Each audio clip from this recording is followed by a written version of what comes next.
A few moments later. Yung tuklasin natin, sinasabi nilang daan dito, mga 4 quarter to 5 na, kaya alis na tayo.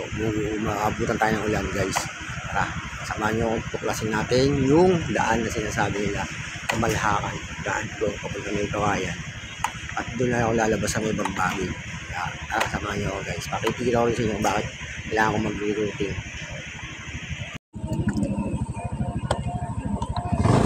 Yan guys, dito tayo, tingnan natin yung daan. Lagi na lumabas tayong Bagbagi, hindi ko na pinakita kanina may Kawayan.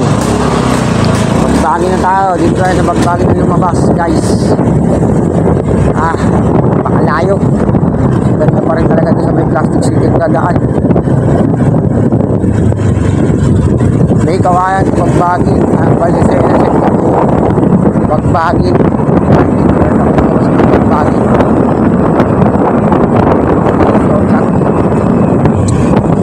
Yan, journalist. Bagong bukas sa kalsada pala rito. Alamin natin kung saan palabas to. Sabay tayo bagong bukas.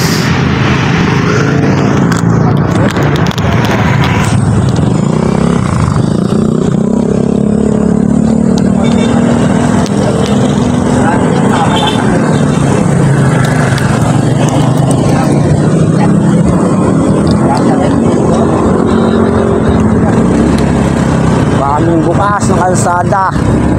Tingnan natin yung pinatahan natin yung bagong bukas ng kalsada gusto ng Mindanao Avenue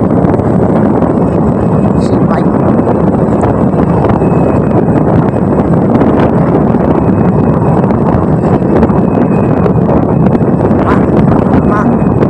Bukas ng kalsada na ito, bukas na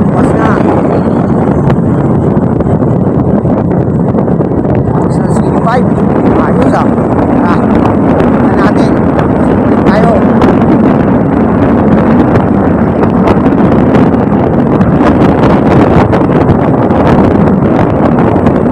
Walang traffic, dito na kayo dumaan. Bago bukas ng kalsada papunta C5, walang traffic may nagpapadali, mas mabilis. Hindi pa traffic sa Generals, mga taga-Liano, dito kayong Balintawa o Ortigas, dito kayo dumaan. Traffic bukas na bukas.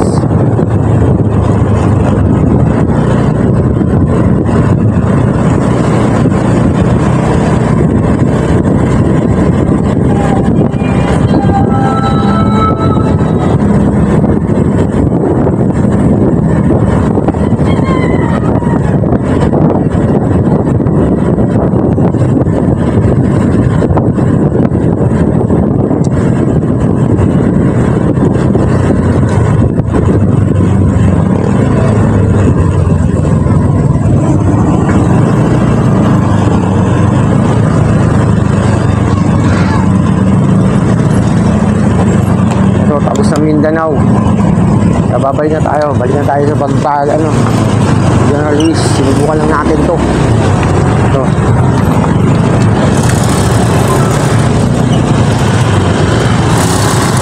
Nandito sinubukan natin yung bago bukas ito sa may corner General Luis to yan papuntang corner General Luis to C5 to. Yan, kabubukas lang yan yan.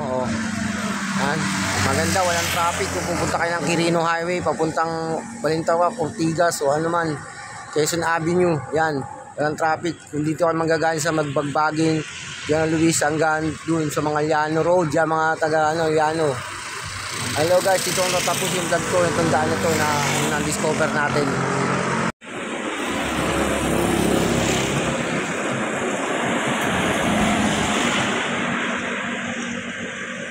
Tapos ng C5 yan, Quirino Highway C5.